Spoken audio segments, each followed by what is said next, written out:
I'm Tara, your friendly neighborhood kitch witch, and welcome to Recipes for the Cooking Impaired.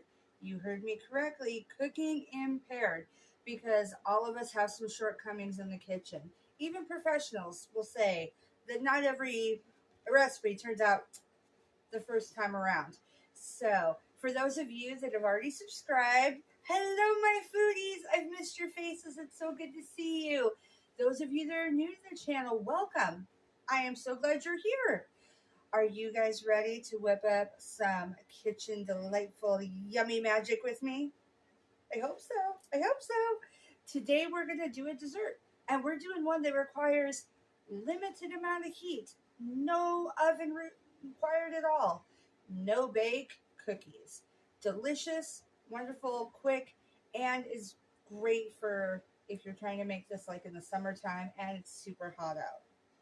You are going to have two options for heating up the elements that need melted, and then you can use the microwave or the stovetop. We're going to use the stovetop, but the microwave, I'll give you the instructions on that just in case.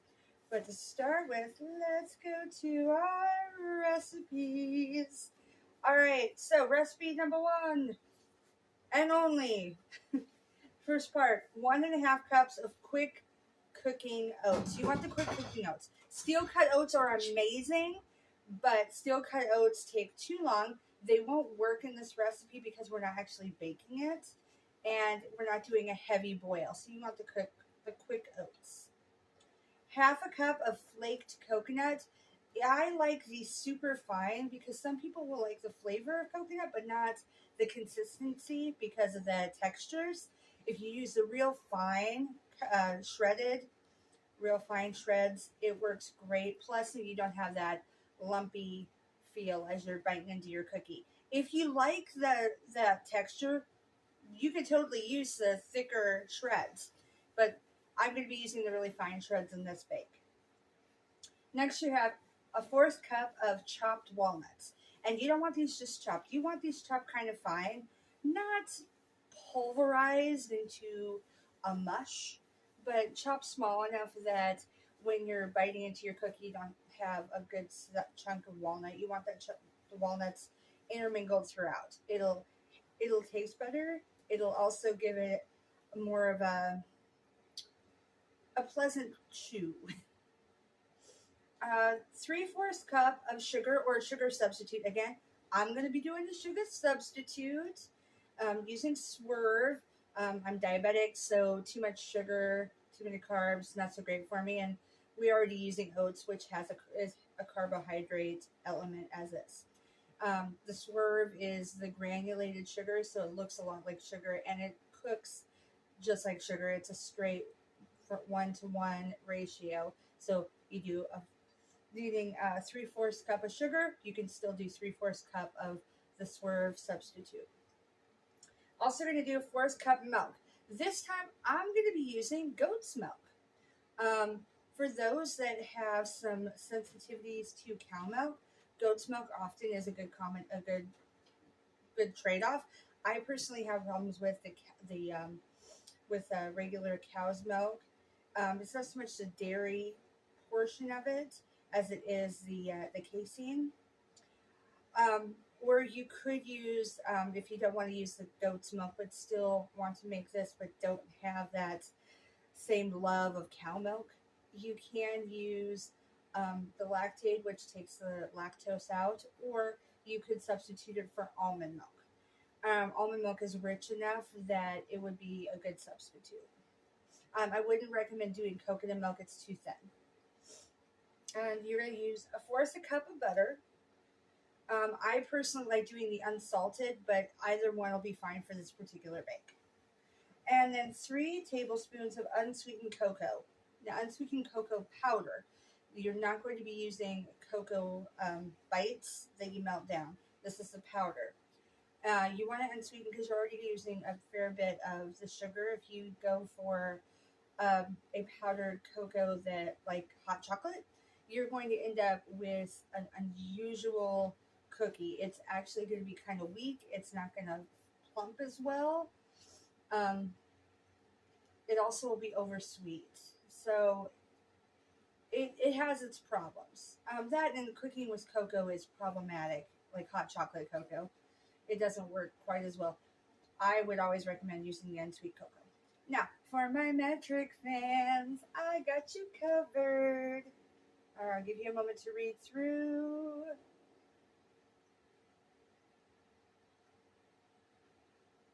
You're done. All right, guys, let's join me in the kitchen, our staging area, and we're going to start baking.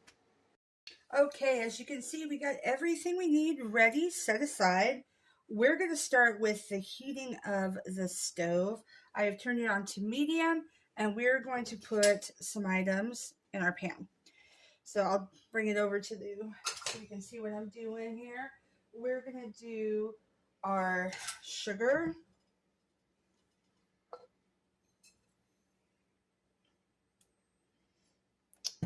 And we're going to do our butter.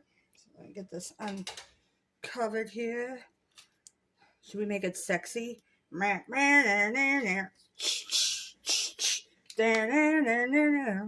there's enough of that. All right, put it in there. Woo, butter in the pan. And then we're also going to add our cocoa. Ooh, our cocoa. Okay. All right, and our milk. Milk. All right, and then we're going to put this on the stove and let that start to heat up.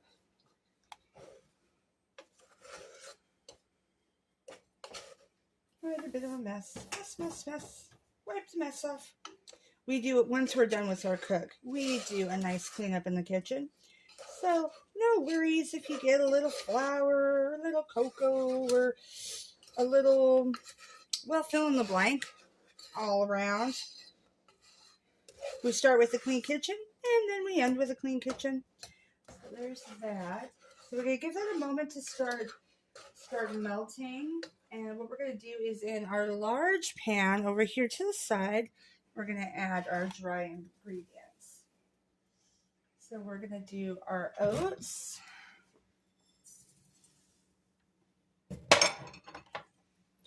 And we're going to do our walnuts. And our coconut. As you can see, my coconut's really fine. It's fine.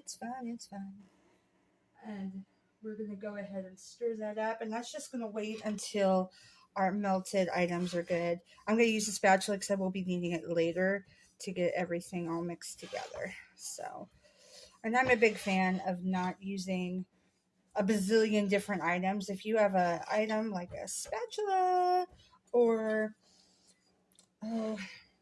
spoons, forks, and whatever, if you can use it for more than one thing, by all means do. All of it's going to get mixed up anyway. And that means a couple less things to wash when you're done. Woohoo! All right.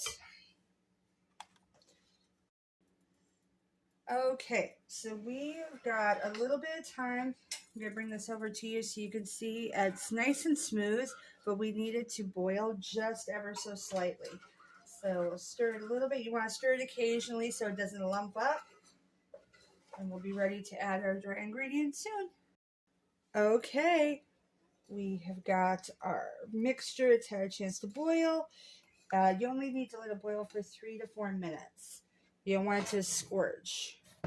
So now we're going to add our dry mix to it. And we're going to stir it up.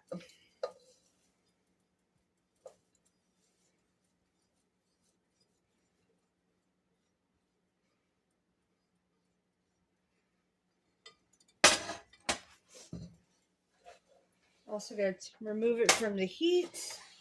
I'm just going to lift it to heat it to keep it off the heating element and just still stir.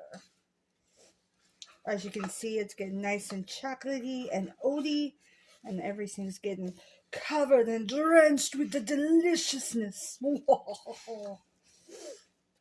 So good. So good, so good. Yum, yum.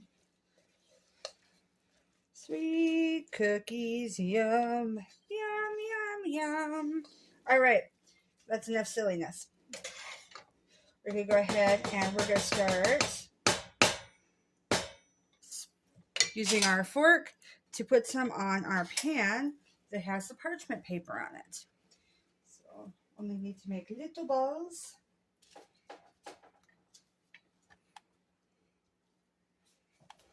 I make mine a little bit bigger.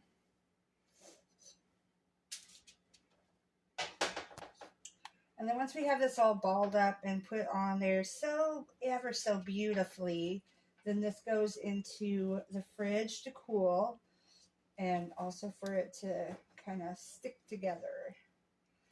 Now, another option for this as well is that some people like to add a little peanut butter to your mix as it's cooking. Approximately 3 to 4 tablespoons for if you want more of a chocolate peanut butter flavoring. That also works as well. Just as long as you have not too much chocolate or not too much peanut butter in the mix, because it will make it loosen up.